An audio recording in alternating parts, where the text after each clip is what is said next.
নমস্কার বন্ধুরা, বাংলাতে আপনাদের স্বাগত। তো আজকে আমি আবার একটি রিক্রুটমেন্ট নিউজ নিয়ে হাজির হয়েছি তোমাদের সামনে। তোমরা দেখতে পাচ্ছ ওয়েস্ট বেঙ্গল হেলথ রিক্রুটমেন্ট বোর্ডের মাধ্যমে নিয়োগ করা হচ্ছে আবার কিছু কর্মী। তো ভিডিও শুরু করার আগে তোমাদের কাছে আমি একটি অনুরোধ জানাতে চাই, যারা যারা আমার চ্যানেলটি এখনও সাবস্ক্রাইব করো অবশ্যই চ্যানেলটিকে সাবস্ক্রাইব করে নাও। তো চলুন শুরু করা যাক। তোমরা দেখতে পাচ্ছ হেলথ ডিপার্টমেন্টের আন্ডারে আবার কিন্তু 819টি পোস্টে নিয়োগ করা হচ্ছে। এটি কিন্তু ফ্যাসিলিটি অফিসার পদে তোমাদের নিয়োগ করা হবে। কিছুদিন আগে রাজ্য সরকারের গ্রুপ ডির মাধ্যমে কিন্তু হেলথ ডিপার্টমেন্টে নিয়োগ করা হয়েছে, সেটি ছিল গ্রুপ ডি পোস্টে।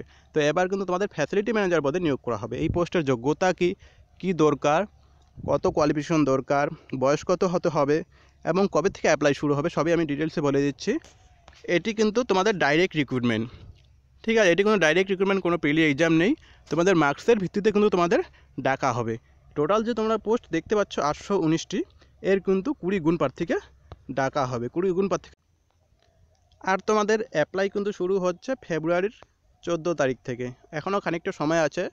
ফেব্রুয়ারি 14 তারিখ থেকে তোমাদের অ্যাপ্লাই শুরু হচ্ছে এবং লাস্ট ডেট কিন্তু 25 তারিখ, ফেব্রুয়ারির 25 তারিখ। এটি মনে রাখবে, লাস্ট ডেটটি তার আগেই করে নেওয়ার চেষ্টা করবে। এবং তোমরা এই নোটিফিকেশনটি এই ওয়েবসাইটে গিয়েও তোমরা দেখতে পারবে, wbhrb.in। এই ওয়েবসাইটে গিয়েও তোমরা নোটিফিকেশনটি ডাউনলোড করতে পারবে এবং পড়তে পারবে। তো চলুন এরপর আসি।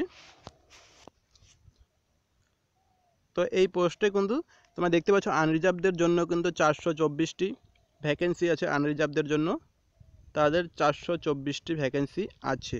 এবং এসসি যারা ক্যান্ডিডেট আছে তোমাদের জন্য 181টি আছে, এসটিদের জন্য 49 এবং ওবিসি এ ক্যাটাগরির জন্য 82 আর ওবিসি বির জন্য 58 এবং পিডাব্লিউডি যারা আছে তাদের জন্য 25। টোটাল কিন্তু 819টি ভ্যাকেন্সি আছে। তো তোমাদের যোগ্যতা কী চেয়েছে? যোগ্যতা তোমাদের চেয়েছে কিন্তু ডিগ্রি, মানে তোমাদের গ্র্যাজুয়েশন হতে হবে এবং তোমাদের বয়স কিন্তু 39 ইয়ারের নিচে থাকতে হবে। মানে তোমাদের 18 বছর থেকে বয়স হতে হবে এবং 39 বছরের নিচে থাকতে হবে।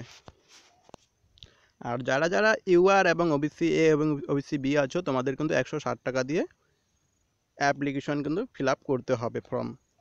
তোমাদের কিন্তু অ্যাপ্লিকেশন ফি চার্জ কিন্তু 160 টাকা। আর যারা এসসি এসটি ওবিসি এবং হ্যান্ডিক্যাপ আছো, তোমাদের কিন্তু কোনো ফি লাগবে না, তোমরা ফ্রিতেই করতে পারবে। আর তোমরা কিন্তু মানি ড্রাফট বা চেক বা ক্যাশ এসবের মাধ্যমে কিন্তু ফি জমা দিতে পারবে না, তোমরা শুধুমাত্র অনলাইনের মাধ্যমেই ফি জমা দিতে পারবে। আর অ্যাপ্লিকেশন কিন্তু তোমরা খুব ভালোভাবে ফিল আপ করবে, কারণ অ্যাপ্লিকেশন যদি তোমাদের কোনো ভুল থাকে, ফুলফিল যদি ফিল আপ না হয়, তাহলে কিন্তু তারা রিজেক্ট করে দেবে। আর একটির বেশি কিন্তু 2টি তোমরা অ্যাপ্লিকেশন ফিল আপ করতে যেও না, কারণ তারা রিজেক্ট করে দেবে তোমাদের। তোমরা দেখতে পাচ্ছ এখানে কিন্তু দেওয়া আছে, তোমরা যদি একটির বেশি 2টি বা অধিক অ্যাপ্লাই করতে চাও তাহলে কিন্তু তোমাদের রিজেক্ট করে দেবে, এখানে উল্লেখ করে দেওয়া আছে। আর তোমাদের কিন্তু ক্যাটাগরি ওয়াইজ কিন্তু তোমাদের 20 গুণ প্রার্থীকে ডাকা হবে, ঠিক আছে। প্রিলিমিনারি একটি এক্সাম হতে পারে বা ম্যারিট, যদি প্রিলিমিনারি এক্সাম হবে বলতে যদি তোমাদের অধিক মাত্রা যদি অ্যাপ্লিকেশন জমা পড়ে তাহলে কিন্তু প্রিলিমিনারি এক্সাম হবে। আর যদি অধিক মাত্রা জমা না পড়ে তাহলে কিন্তু প্রিলিমিনারি মেরিট লিস্টে তোমাদের নাম্বারের ভিত্তিতে ডাকা হবে। আর তোমরা দেখতে পাচ্ছ এখানে তোমাদের কিন্তু পার্সেন্টেজ চেয়েছে মার্কের, ঠিক আছে। তোমাদের গ্র্যাজুয়েশনে কিন্তু 40% মার্ক থাকতে হবে, ম্যাক্সিমাম 40% মার্ক। এবং তোমাদের যে এইচএস দিয়েছো তোমরা, সেখানে এইচএসে কিন্তু তোমাদের 60% মার্ক কিন্তু মিনিমাম থাকতে হবে।